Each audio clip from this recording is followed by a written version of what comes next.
All right. And then let's go back. Okay, so today we're going to keep discussing, like I told you, the structures and some chemical properties of a higher order structure of nucleic acids, including DNA and RNA.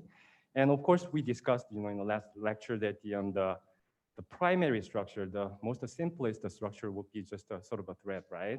Just a linear structure where there's sequences of the base pairs that goes from 5 prime to 3 prime. And the monomers, basically, the subunits will be nucleotides that have the nitrogenous base, sugar, and a phosphate group. And extending to that, we actually look at it in a little like a higher level of the structure, which is a secondary structure of DNA. We already discussed that this DNA makes the double strands, make the pairs between the base pairs basically to form the double helical structure, and that is in most often cases it's going to be right-handed, which means that you can actually grab that double strand helix with the right hand, and your fingers will sort of pointing upward. And that actually makes the higher stable structure due to the Watson-Crick base pairing that we discussed. Basically that have A pairs with the T, C pairs with the G, and so on. And that actually uses a hydrogen bonding between the complementary bases to sort of stabilize this structure. And also there is other type of structure forces or the interactions that is involved called base pair stacking force or forces. And it is essentially the same as the van der Waals forces, and that is working between the adjacent bases. So it's more like this kind of up and down kind of interaction there. And what we already talked about the hydrogen bonding, van der Waals forces. But what is it? What's the van der Waals forces? How is it different from hydrogen bonding? Can anyone explain what components are involved in van der Waals forces? What was it? Is that the ions or some kind of charged molecules? What was it? Exactly, dipoles. That can be either induced or the permanent dipoles too. So it's a dipole-dipole interaction, right?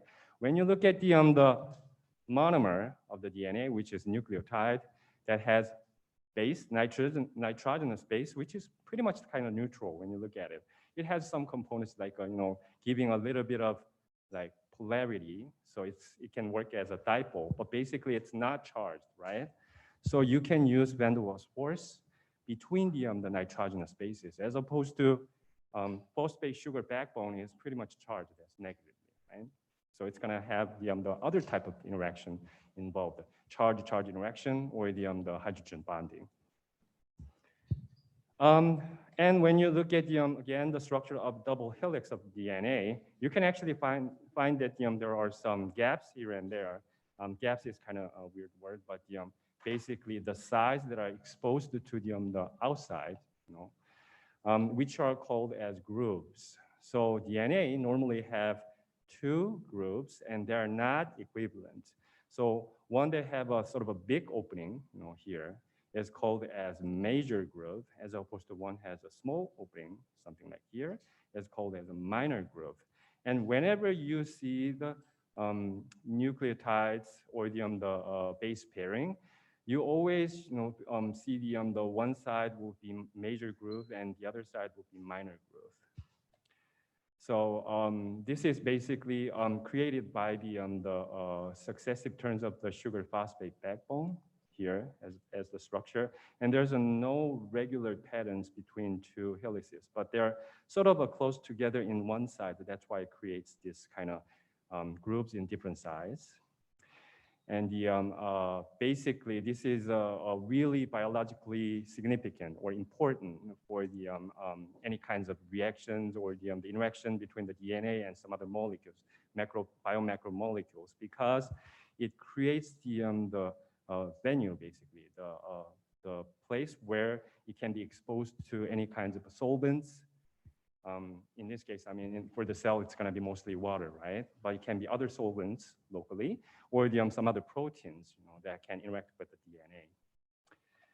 So, but even if they creates the different size of groups, when you look at it closely of the major group and minor group and the base pairs that are involved there, you can actually see that they share pretty much the same geometry as regardless the type of nitrogenous base or the location, whether in the major group or the minor group or the orientation, it'll always have the center right in the middle of these two bases, and that perfectly overlaps throughout the double helix. And also the distance is the same from the center to the sugar phosphate backbone. So it'll create the really nice kind of cylinder structure with the double helices there. There's no bulge, there's no kink or anything there under normal conditions. So let's take a look at some other features of the DNA groups. So like I told you, each of the base pairs will have one major group and one minor group all the time. And typically major group is used for any kinds of reactions, protein, DNA interactions and things like that. But also minor groups are used too. So it depends on the how interaction is set up between the interfaces of those molecules that are involved. And of course, the hydrogen bonding is used between the nitrogenous bases, as well as this nitrogenous bases can interact with other molecules outside of this double helix using hydrogen bonding. For example, water molecules or the proteins and things like that. And as you know, and hopefully you actually well aware of the structure of the nitrogenous bases, but they have a lot of functional groups like amino groups, or what is it? I'm just blinking now. But the hydroxide or the CO groups, the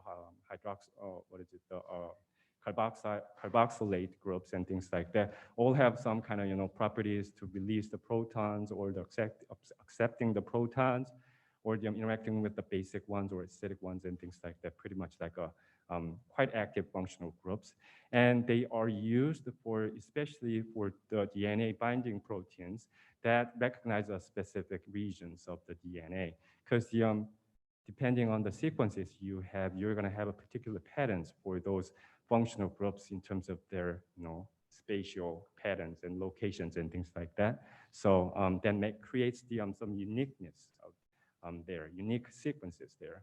So some certain proteins that recognize only that part or motif can interact with that using that property. Any questions so far? Okay. There are different types of DNA double helices in their structure, majorly 3 different types: B form, A form, and Z form. And B form is basically the sort of a normal form that you can see in the most often cases under normal conditions, found in the most of the cells. And that basically follows the Watson-Crick model when they just make the actual 3D structures with the sticks and balls and things like that. It has the pretty clear and prominent minor groups and major groups and things like that, as opposed to the DNA can make also be in the A form, which is shorter and broader helix. So you can just imagine this as a metal spring that is kind of squashed, right? Push it down. So if you push it down, of course, you're going to have like a shorter spring, metal spring, but it can be, a little like a broadened, right? Because there's the same materials there. So the examples that you can see the A forms of nucleic acid will be double-stranded RNA or the RNA-DNA hybrids. And the last form is the Z form, which is interestingly left-handed. And as you can see, you can just grab this with left hand, right? And your fingers should just, facing, pointing up in this case. And this can be also formed in specific cases under certain conditions, like a certain temperature with a combination of certain solvents, or some other proteins are involved there, sort of to unwind and rewind in different reactions for opening up the these double helices, or having some other interactions with the nitrogenous bases in them. Okay, so here are a little bit more features. Basically, we're still talking about three different types of DNA structures: bDNA, DNA in B form, aDNA, and zDNA. And like I told you, these A and B DNAs are basically right-handed as opposed to Z is left-handed. And there are some different features here too. When you measure the length of the revolution, basically in one turn, then you can measure the distance, the length as 3.4 nanometer under normal condition. But in the aDNA, of course, it's a little squashed, right? So it's going to have a shorter distance as 2.8. In contrary, actually, zDNA is more like a stretched metal spring. So you're stretching it out, so it's going to be more extended, right? Like the sort of vertical direction in this case, in this picture, but you're going to have narrower kind of diameter there. So naturally, you're going to have longer distance per turn here as 4.5. And there's, of course, anti-correlation between the length per turn and the width, right? So 23.5 is the regular width as in angstrom, but aDNA will have a little broader, structure, as opposed to zDNA will have a little narrower, kind of shallow, kind of width there. However, when you look at the number of base pairs that is involved per turn, there are not much difference there. Just one nucleotide difference, basically. So it's all about the structure. It's not much about adding new stuff or taking out some stuff and things like that.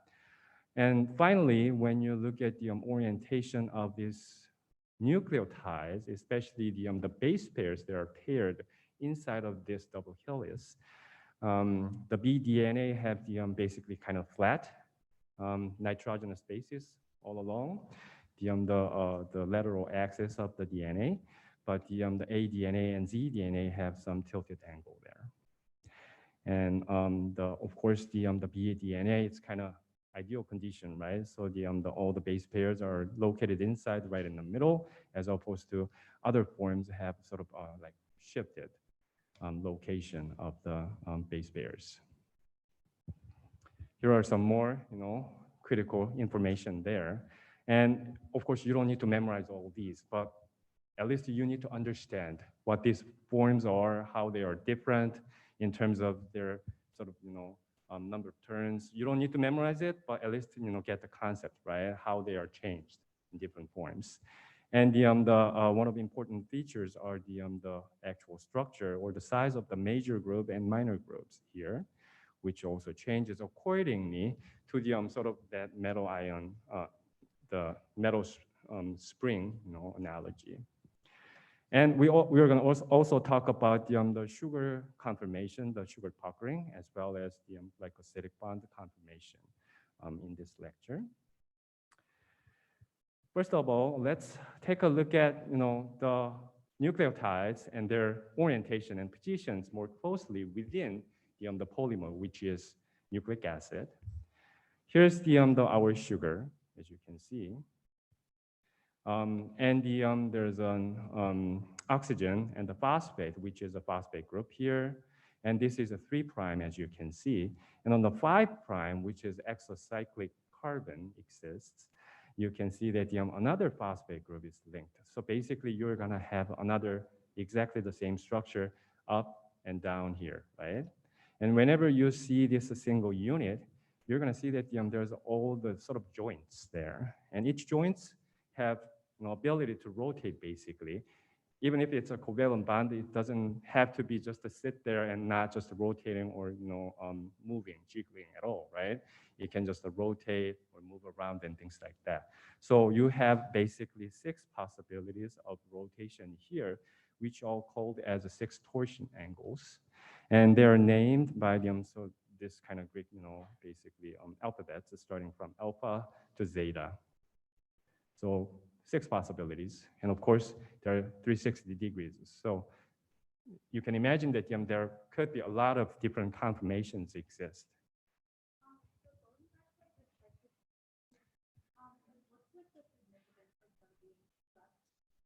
Handed.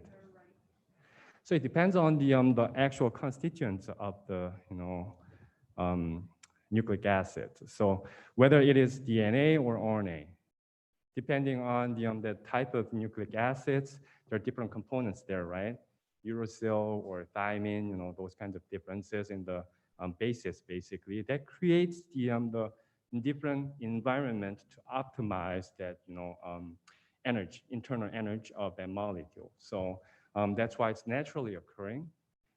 And also, you can actually artificially creating that kind of environment by making the pH different. In certain cases, like you have to tear apart the two strands and have to do something inside, right? In which case, it's easier to just unwrap a little bit, creating the conditions by salt concentration or pH and things like that, and then do something, and then get back to normal, sort of, those kind of things.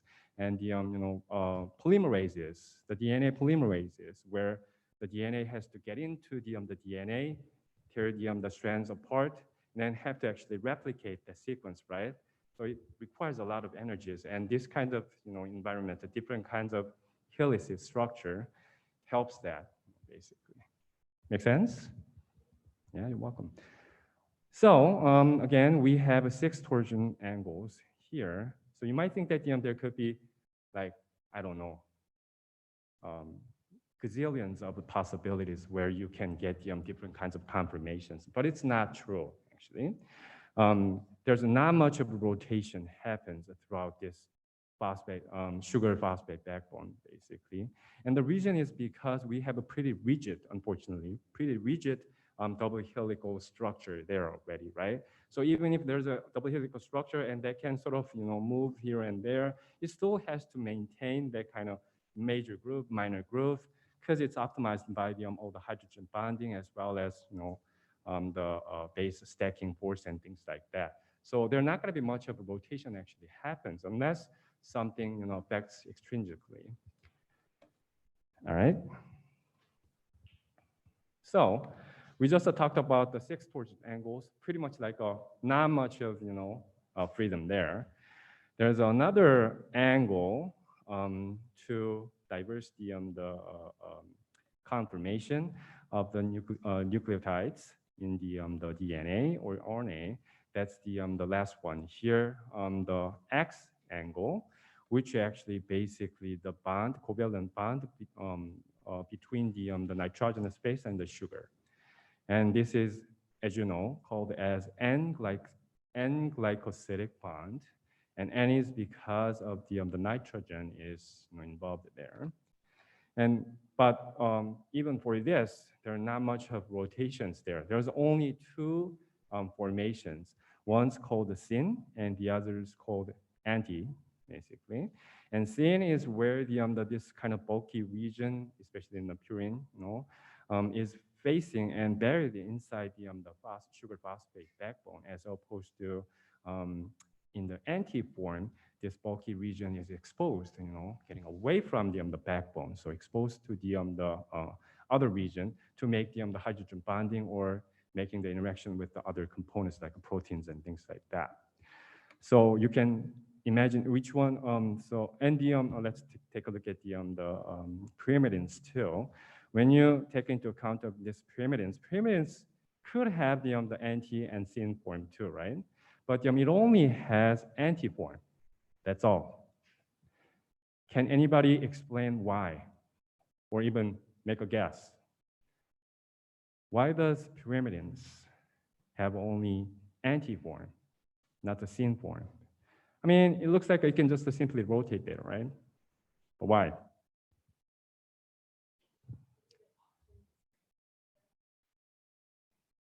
What were you going to say? Yeah, that is actually correct. So when you look at the oxygen atom here, this is pretty bulky. You can imagine that how bulky it is. It is 12 times bigger than not the 12 times, 16 times bigger than basically hydrogen atom, right? When you look at electron densities and things like that. So it's pretty big, fairly big.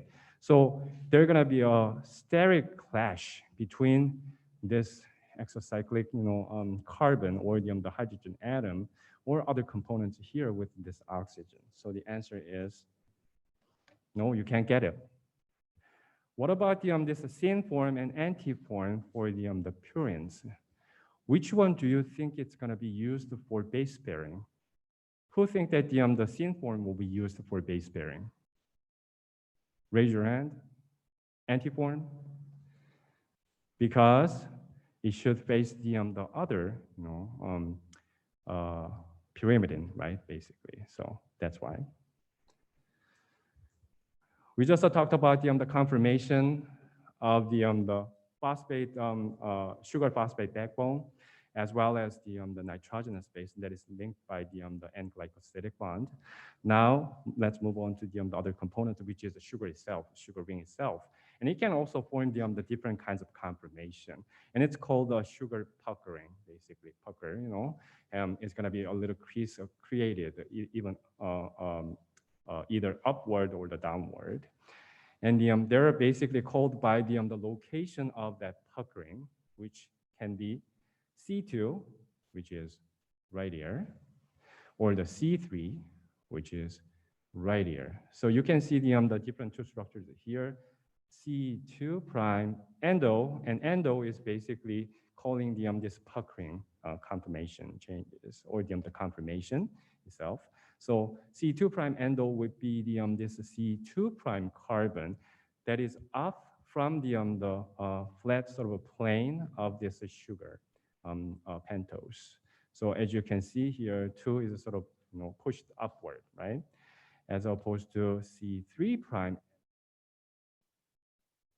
Okay, it's pretty unfortunate. Yeah, I saw that the battery is going down. Hopefully I can use this. And there are like a bunch of batteries, nothing works. That's kind of unfortunate. I should bring my own batteries from next time, I guess. So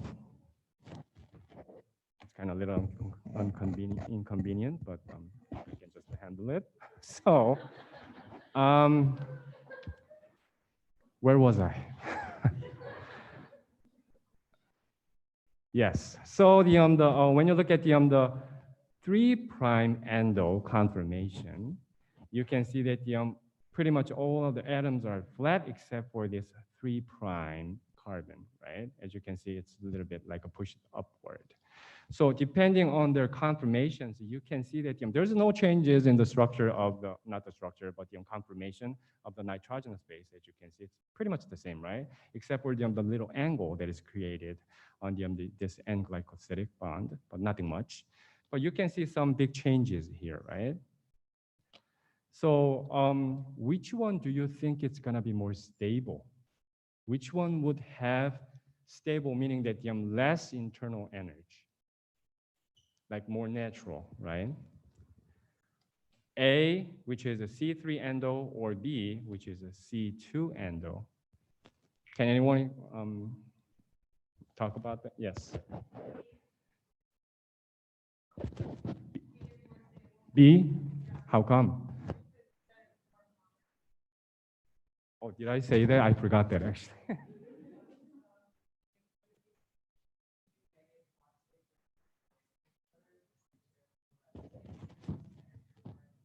Exactly. I mean, you can get the why I'm asking this kind of quick questions, right? It's all about the structure actually.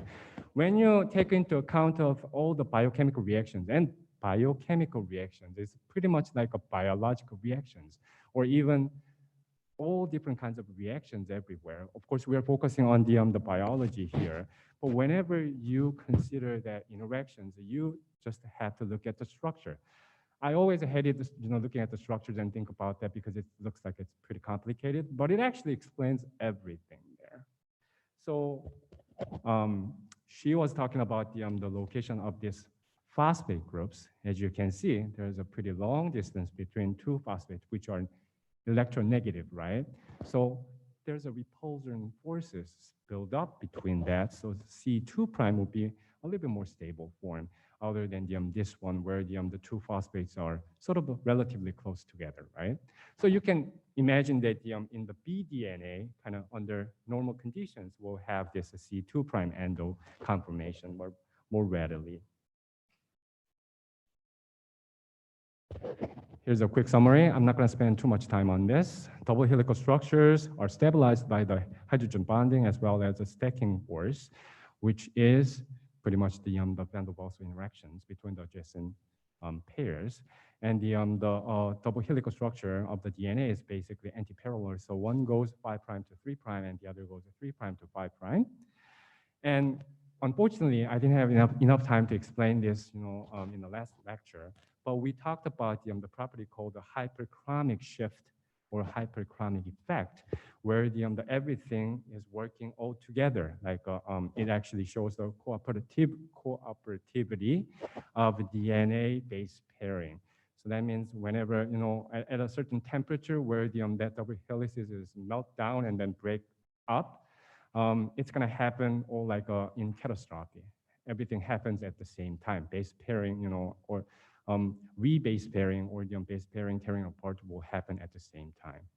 It's not just a one base pair broken and the other one broken, next time and things like that. It's just depending on the temperature, everything happens like pretty much in series. And the again, this applies this hyperchromic shift or the effect is applied into both formation and the disruption of DNA, especially base pairing. And here I put the table for the stacking force here. So you can consider this as a sort of internal energy. And this is of course negative, right? Because this is the was gonna always almost like making into a question. But why is it negative?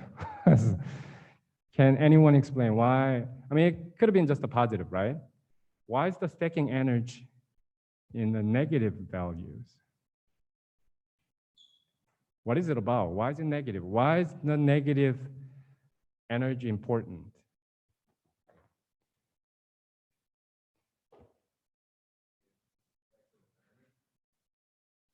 Exothermic?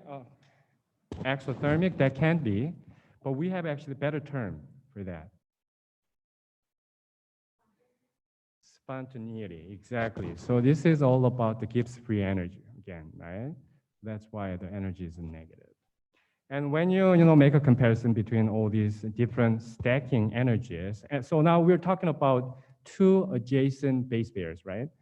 CG and GC has the highest stacking energy, meaning that this is the most stable interaction, as opposed to AT and TA has the lowest, right?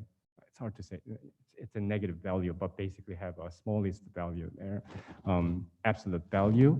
And that means, it doesn't require much energy to basically, take it apart or tear it apart. And even if there is a CG, GC and GC, but it is still different. And this is a little bit complicated, right? Because CG and GC should be same as GC and CG or GC and GC, but they're all different. How come? It is because their conformation. It's all about the 3D structure, right? In the end, you're going to create the van der Waals force there, which is like induced dipoles. And when those like little regions, induced regions with a different charge will get closer, you're going to have a stronger interaction, right? So it's all about the actual positions of these nitrogen spaces, their orientations. Okay, so the next concept that we're going to discuss is the supercoiling, which is the same as the degree of superhelicity. And supercoiling and superhelicity is a little bit different, but you can consider that as almost the same kind of term. Superhelicity is just itself has the meaning of property, as you know, and also indicates the degree of supercoiling too, because there could be a different amount of supercoiling can be created along the DNA double helix. So first, let's see that how we came up with this idea of DNA supercoiling. So there's a comparison between just a simple measurement. So this is like a dissection of your species or specimen, and basically just to purify the DNA from the nucleus, and just nicely put it down on your sort of slide or something like that, and then just measure the distance there. In case of E. coli bacterium, it was about 10 to the minus 6th meter, which is same as the 1 micrometer, which is pretty small, right? But when you actually calculate the DNA length based on the number of base pairs in that genome, that was much longer at 1600 micrometer or 1.6 millimeter. So there's a huge changes there. And this gap is even bigger in the a human cell, where the measure is 10 micron or micrometer versus the actual calculation would be 1.8 meter. So it's fairly long, right?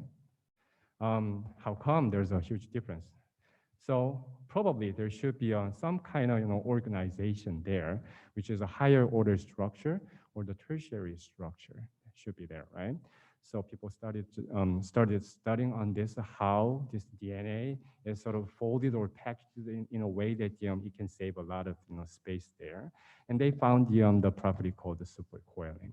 So this supercoiling is basically a process to compact closed circular double-stranded molecule of DNA. I'm going to repeat that. Closed circular double-stranded. Those are the requirements. And the results would be either overwinding or underwinding.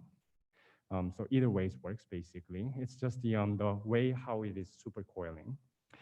And when you break just one of those two strands, then you can just simply imagine that, right? You gave all the sort of tension there. And then you just cut one string. And then everything's gonna be kind of loose, and then we'll just turn and sort of unwind, right?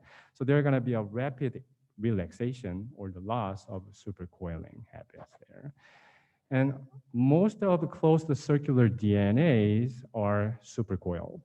It's kind of natural, condition where it actually, is for the saving the space there, and also stabilizes this structure by lowering the internal energy too. And the plasmid, there's a circular DNA here, which first one is just as it is without any kinds of higher order structure, and the next one is basically supercoiled, right? But they share the same base pairs, the same sequences, right?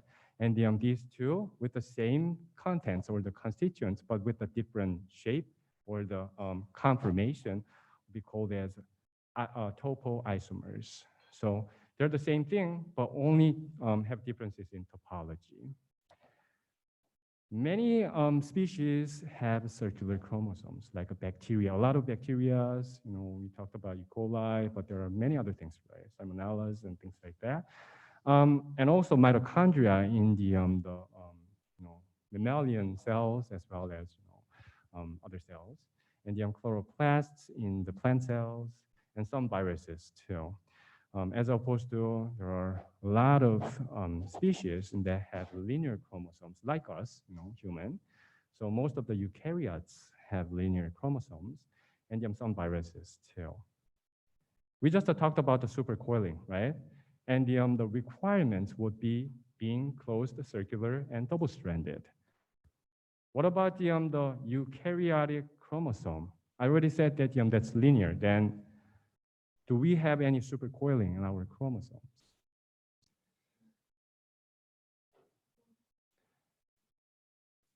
No. Any other?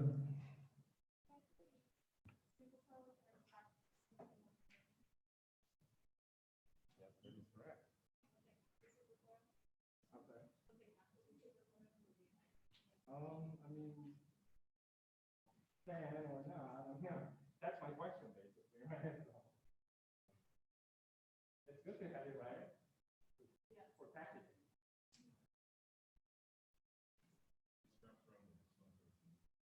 Or wrapped around other proteins. You guys got it? So you guys are all got it.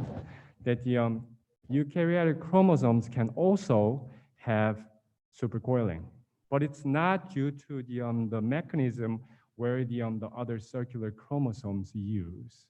It's not just a simple supercoiling like this, because it has to be circular, right?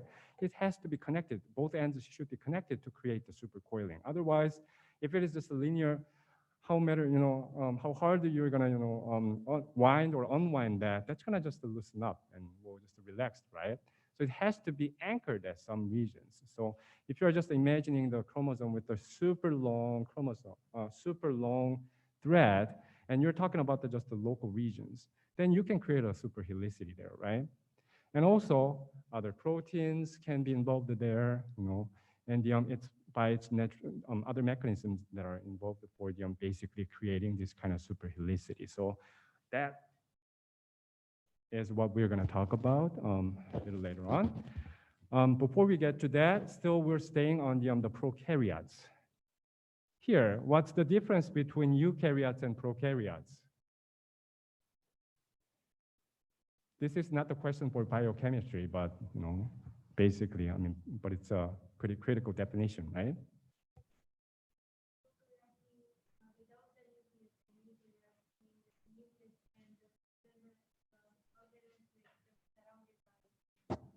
Exactly. So that's basically the existence or the presence of nucleic envelope or not, right? Whether the DNA is, like secluded in a certain region, if the DNA is compartmentalized or not, right? Even in prokaryotes, it can be compartmentalized, but still exposed to cytosol, as opposed to eukaryotes have a pretty distinct one, organelle called the nucleus that sort of holds all the DNA there. So that's the main difference between eukaryotes and prokaryotes. So topoisomerases are basically, the ases means that it's enzyme, right? So enzyme, the protein, that creates the topoisomers. So that actually catalyzes the reaction of the inner conversion between different topoisomers. So you can either introduce the supercoiling, or get rid of some of the degree supercoiling there too from the circular plasmids or the circular DNA. So there are mainly two different types of topoisomerases.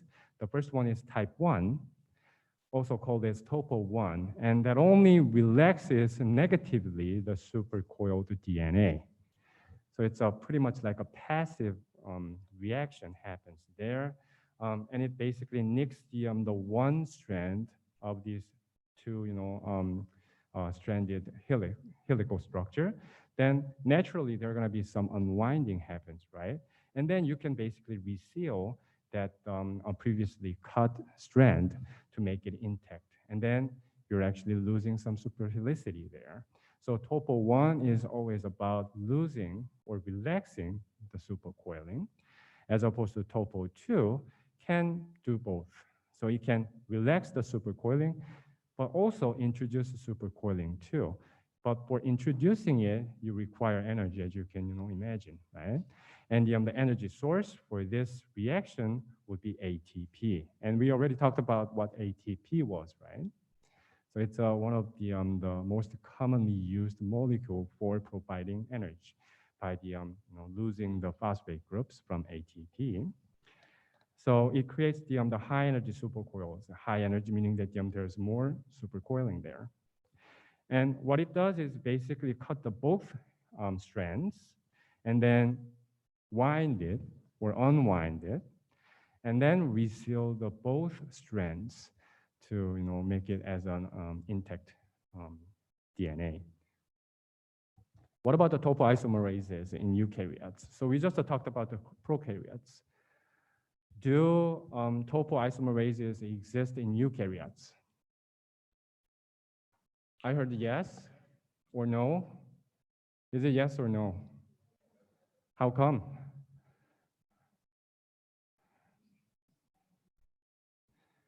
Again, this is not about, I said there's no like supercoiling mechanism in prokaryotes is applied to the eukaryotic chromosomes, right? So essentially, it's not going to use the same mechanism there. But do you think still there are topoisomerases in eukaryotes? Well, yeah, that was a sort of a trick question. So the answer is yes, because you still need to, have a local control on those things, especially unwind a little bit and do something. It's all about, DNA itself is just, containing the information and that's all. It's not going to do anything, right? No enzymatic activity or anything. So essentially, you have to get in there and do something, make proteins, RNAs, and whatever that is, some kind of interactions with the, other things. In order to do so, you have to unwind it, and that's where the topoisomerases have a critical role. Question?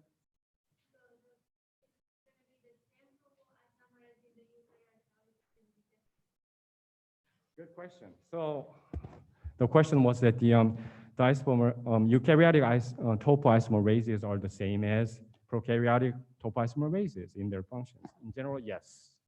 But they have a little bit of different functions too. For example, eukaryotic topoisomerases type 1, can do either relax or introduce supercoiling.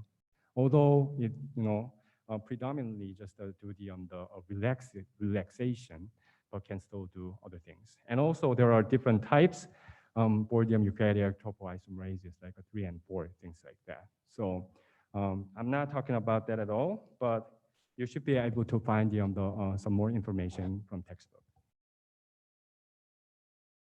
Okay, so far we talked about some higher order structure of DNA, as well as like getting into the details, their orientations of each component's nitrogenous bases, 6 torsion angles and things like that, right?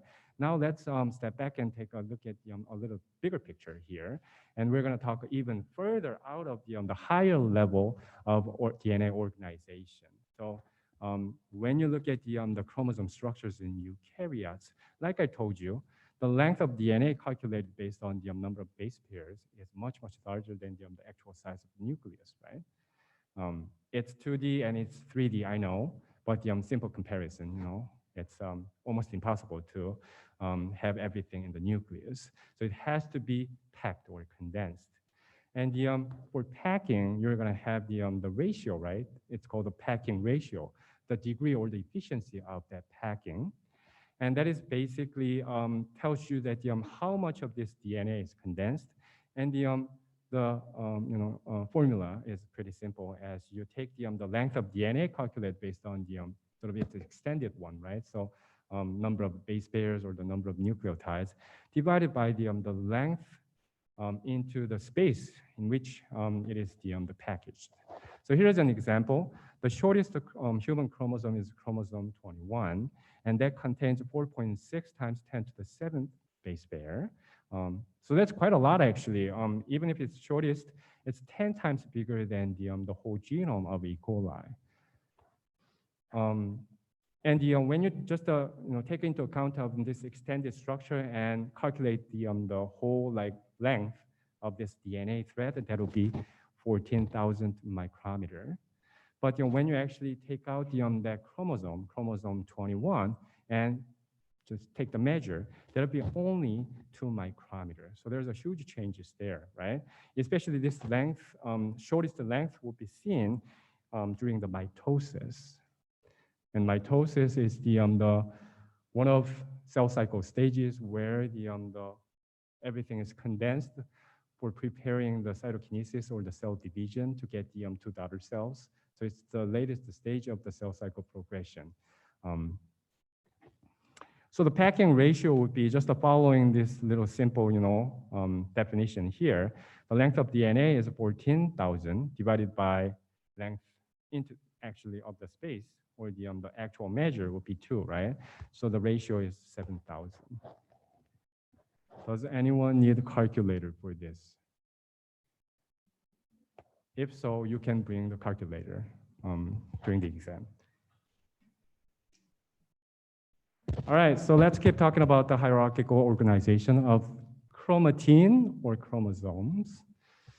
The first level of packing would be nucleosome.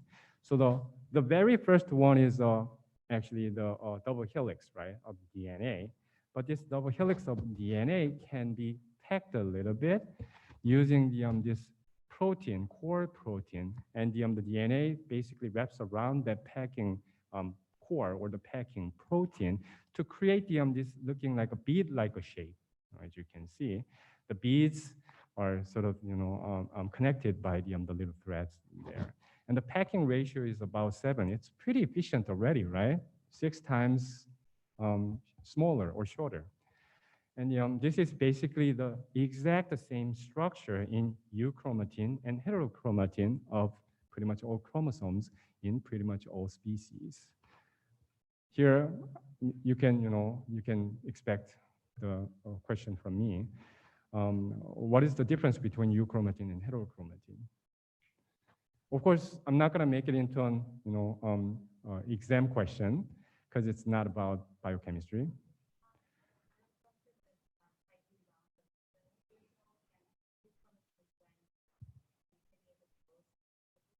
Good explanation. Other person?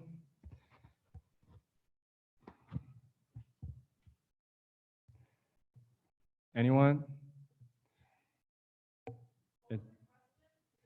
Oh, okay. So I wasn't clear about that, I guess. Difference between euchromatin and heterochromatin.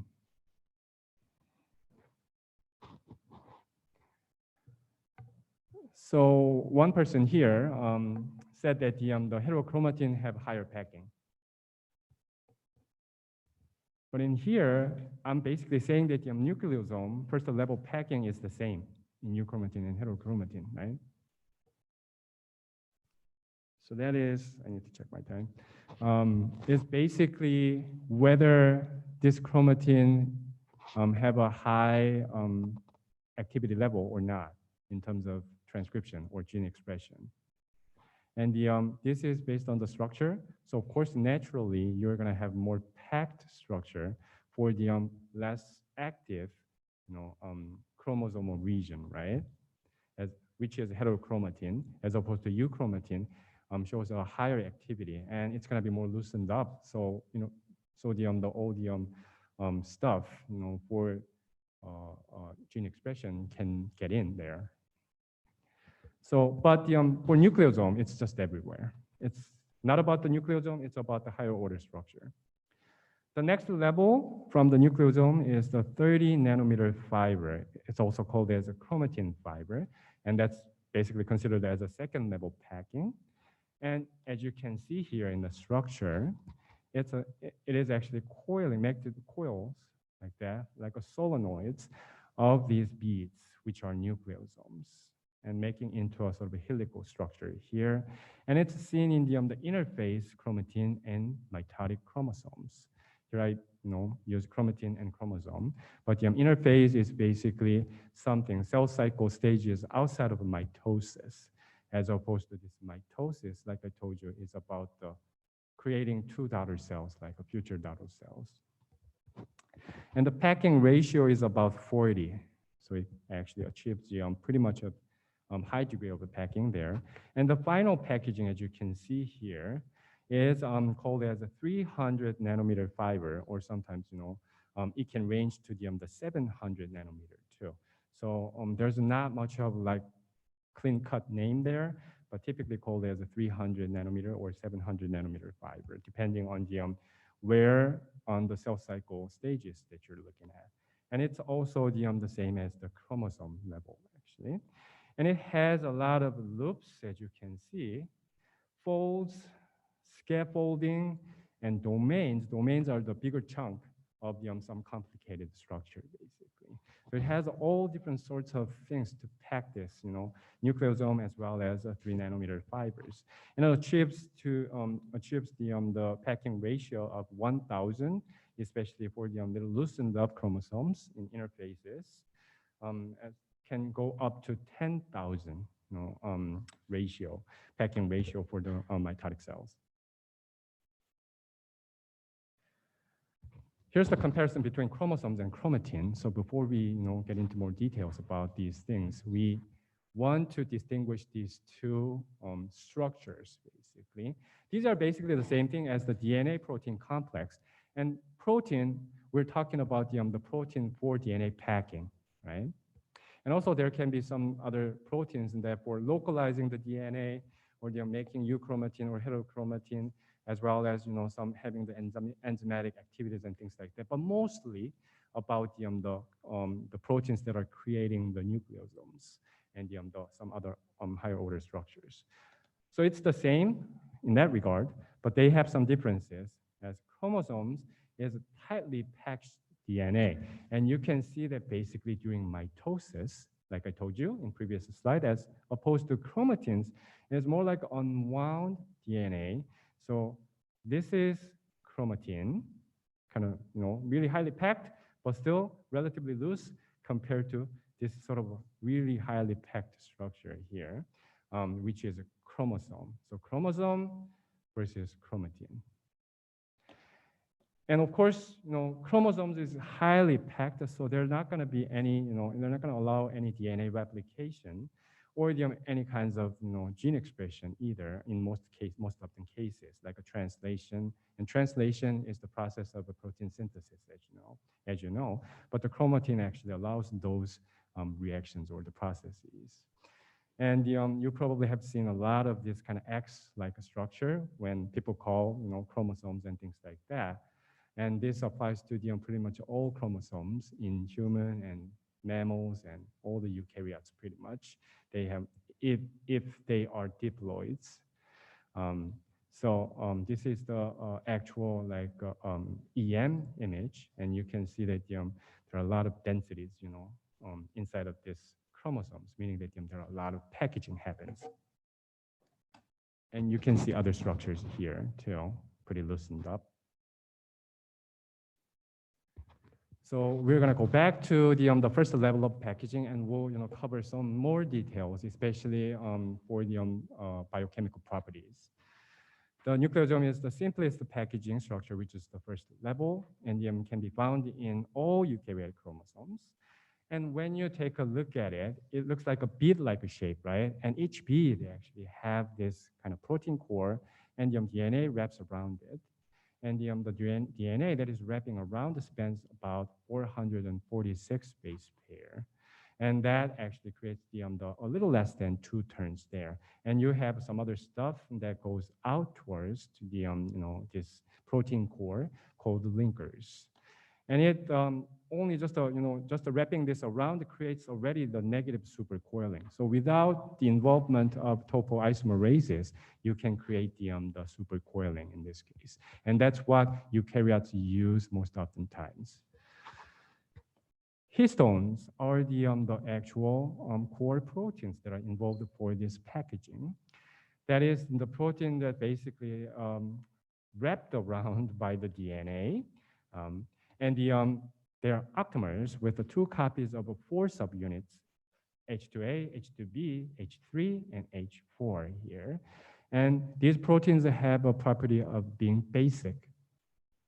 And that confers the affinity to the DNA, because DNAs are basically nucleic acids, right? Acid, of course, base, they have affinity there. Then just a quick question.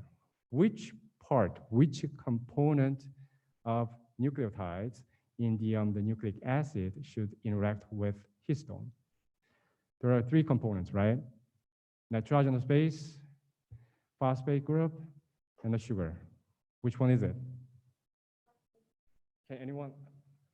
I know, but just let's see that if any other person want to answer.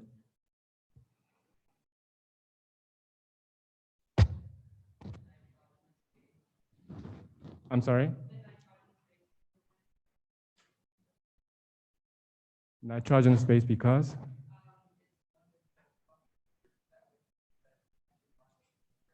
Gotcha. So nitrogenous base because it has a lot of functional groups, like amino groups or the carboxylate and things like that,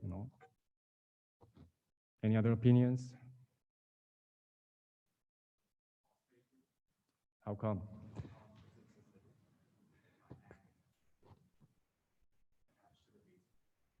It's acidic. Can you, your answer?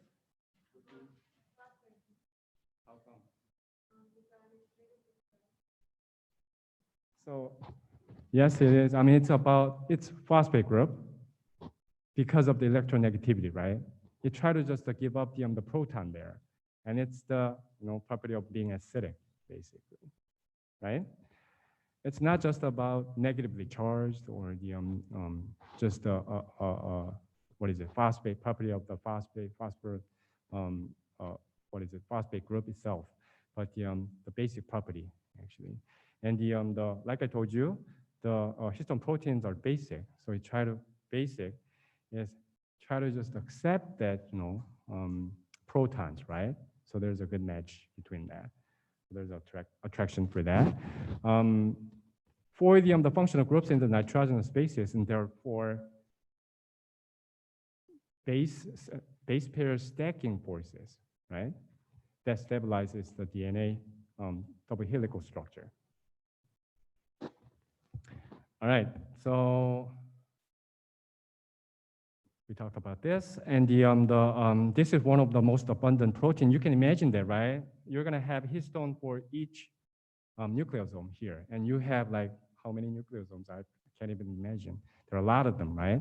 Because you have a long DNA, so it's gonna be one of the most abundant one associated with the DNA, and its protein sequence is highly conserved, and that means that the function is pretty much conserved too throughout all the metazoa. Not just the metazoa, actually all the species, including plants.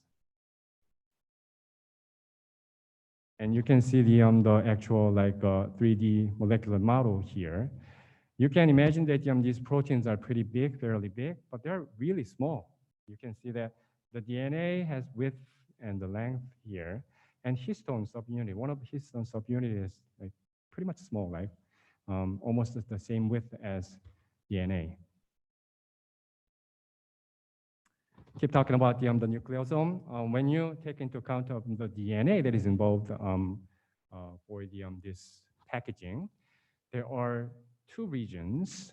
One is called as core DNA, and the other is called as a linker DNA. And core DNA is basically the part of DNA that is involved for wrapping the histone to create the nucleosome. So size is almost identical as 146 base pairs there. And it creates, like I told you, a little less than 2 loops there.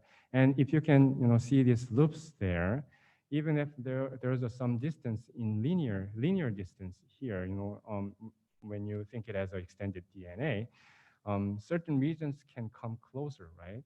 And that distance will be around 80 base pairs. And that is really important because bringing this kind of seemingly kind of far away region together in proximity will create the sort of an environment where the one common protein or some other things comes here and do something together, and it can be used for that kind of interface interaction, binding and things like that too.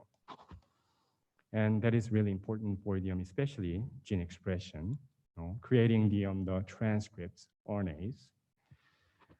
The linker DNA is something like basically outside of these nucleosomes, like here. And then there's going to be another here, and there's another here too. And the size actually varies from 8 to 114 base pairs or so, with an average of 60, 50, 60, maybe 65-ish. So if you add this, the average length of linker DNA to the core DNA, the DNA length that is involved for creating one nucleosome will be around 200 base pairs. Make sense? And this length highly depends on the species, developmental stages, the activity of the transcription too. So we talked about the euchromatin and heterochromatin and things like that, right? So these nucleosomes can push it further to create that open space too, which is linker DNA. The next level of packaging is the 30 nanometer fiber, and here's an EM picture, as well as molecular structures here too. And this is like we discussed, it's a solenoidal structure basically of the nucleosomes. And there's about 6 nucleosomes involved per turn, and with a packing ratio of 40. And here's an example for that.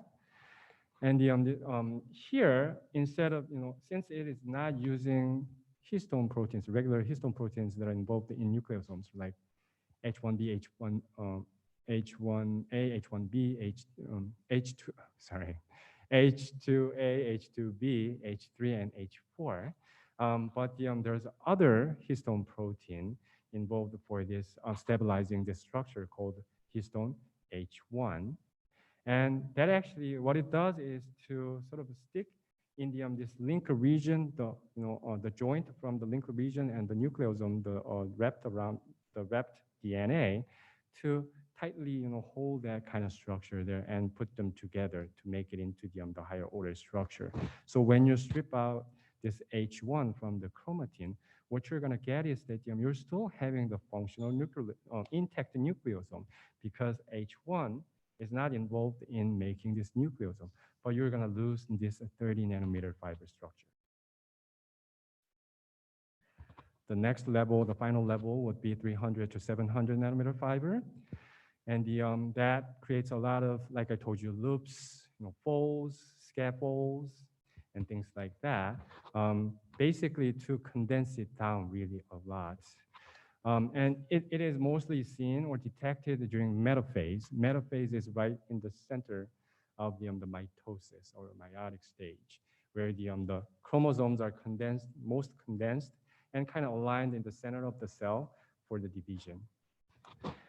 And there's extensive loopings in the chromosomes. So far, in the last lecture, actually, we started with the central dogma of biology, which tells that the DNA makes RNA and RNA makes protein, right? And these processes are basically transcription and translation, and DNA can replicate itself with the help of DNA polymerases. But we need a revision because we've talked about some other mechanisms, and also we're going to learn about the function of other molecules here, like RNAs and proteins. So what it does actually, on top of this central dogma of biology, is that the RNA itself can replicate by itself, and also it can go back, so it can generate the RNA can generate the DNA. And this DNA will be used as a protein. And instead of going through this central dogma of biology, the DNA can be just converted to protein too, without going through the much of a process that is required in the cell in the laboratory. So I talked that the other components are important, and especially in the revision of that picture of the central dogma. And the one critical one, right sitting in the center, is RNA. So let's talk about the RNA from now on. RNA has the 4 bases, A, G, C, U, and especially this shares the same 3 bases. But the last one, U, uracil, is only like only used in RNA instead of thymine that is only used in DNA. But uracil still has a complementary perfectly to A, adenine. And when you look at the structure, it's pretty much similar to the thymine too, because they're both pyrimidines. But this U is energetically less expensive to produce than thymine, because you can readily get it by the degradation of cytosine. So there's a lot of bunch of sources there. You can just quickly generate it. And that is an important property of using uracil in RNAs, because uracil would be more suitable for the RNA structure, because the RNA is all about making a lot of them. It's quantity. It's about the quantity, right? You need a certain function that is inactivated right now, in which case you have to do a lot of transcription and have to get a lot of RNAs, right? So you need a lot of source there, the uracils, as opposed to thymine is more appropriate or suitable to DNA because it requires a high fidelity. So it's not about the making it in bulk. It's just having it precisely there and stable.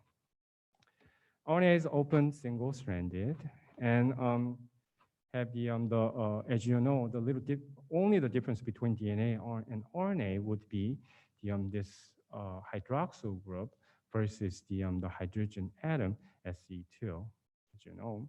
And that actually gives the special property here of the RNA, where this is kind of detrimental thing because hydroxyl group is pretty, hyperactive, right? It can just give out the proton, or it can recruit some like proton, like hydrogen atoms and things like that. So it is active, so that makes this RNA structure less stable than DNA. Here again, we're talking about the RNA structure. RNA also has sugar puckering, so it can be 2' endo or 3' endo. But we talked about the 2' endo is more suitable, or the more stable for the DNA, as opposed to C3' endo is better and more like prevailing form in the RNA because of the other properties, especially this hydroxyl group that also have the same electronegativity, not the same but similar electronegativity as the phosphate, right? So if you have C2' endo form, you're going to have steric clashes basically between this hydroxyl group and the phosphate group. So it's sort of spread out these things, although you have a little bit of sacrifice between these two phosphate groups. So the RNA has the predominantly have the C3 endo formation, conformation. And also RNA tend to make the A form instead of a B form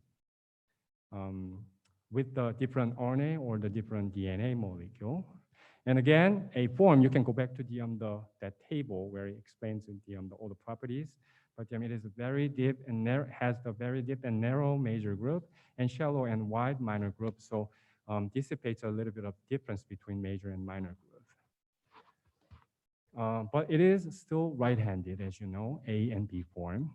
As opposed to Z form, only the Z form will have the left-handed helix.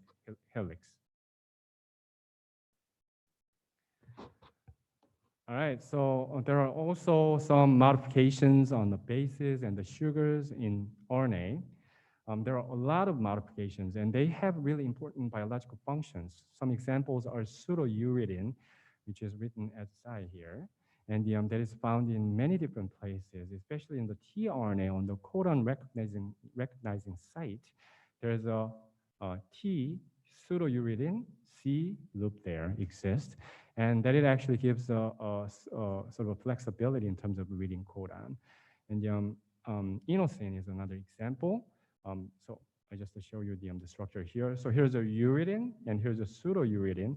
And the only difference you can see here is that this nitrogen atom that is inserted instead of carbon, in uridine. And here's a structure of inosine. And when you compare that with the guanine or the adenine here, you can see that there's only amino group that is lost from the guanine to create the inosine, right? So it's deaminated guanine base basically, and also gives the flexibility on reading the sequence, codon sequence in tRNA. It's called wobble codon. And under natural conditions, there are about 100 different types of modifications on the bases. And this pseudouridine that we discussed about, and 2'O methyl ribose. So you can imagine that here's a 2' region, right? And instead of having hydroxyl group, you're going to have O and then methyl group, CH3. And that's another common modifications. And this, there are a lot of modifications, but many of them are not known in their functions. So it's still an active area where the researchers study about. And there's another one called the ribosomal RNA, have a lot of modifications and have a really high implication because it is involved in protein synthesis, right? So when you actually look at the active site of the ribosomes, there are a lot of ribosomal RNAs exist in there, and they have important functions, and that is highly conserved there too. So it basically says that it is important, right? Here's an example that I'm going to just skip explaining. RNAs have many different types, like a transfer RNA, ribosomal RNA, small nuclear RNAs, non-coding RNAs, long non-coding RNAs, messenger RNAs, nascent RNAs, and things like that. There are a lot of them. And they extensively make the base pairs within that, like internally as well as with the other helix, basically the other nucleic acid molecule, like a DNA or RNA, And based on the structural analysis, it's not just kind of extended format where it looks like this, but it always have some kind of structures like that. It can be, helix, it can be internal loops, it can be bulges or hairpin structures and things like that. Many different kinds of structures that it can make, and it's called as a secondary structure, basically. And the RNA is all about the collection of those short, small structures, secondary structures that almost look like the protein, right? Protein is sort of a globular kind of, like a blob. And RNA makes the kind of similar structure, so it's not always kind of linear like that. And that is really important for the stability of this RNA molecule, as well as giving having the special like enzymatic functions there. You can imagine that for the certain combination of nucleic acids, you can make the specific hydrogen bonding in specific locations or the angles and things like that, right? So you can give the really interesting functions. And this is the last slide. There's the RNA world hypothesis, basically, that people proposed that maybe the earliest form of life relied on RNA instead of DNA. So there has been some kind of experiments where you put some simple components like like carbon dioxide or the nitrogen gas and things like that, and just boil them and things like that to see that if there's a simple form there. But as opposed to that, it's just a hypothesis that RNA could be the most ancient one because RNA does pretty much everything. It can contain genetic information, right? Just like a DNA, of course. And also, it does a lot of catalytic activities for the biochemical reactions, just like an enzyme. It actually does involve in many different things that are critical that cannot be replaced by other proteins. So it's really important. So maybe what really happened there was that there was RNA at the beginning, and it also self-replicates time to time, not too efficiently, but it happens. And also it has enzymatic functions.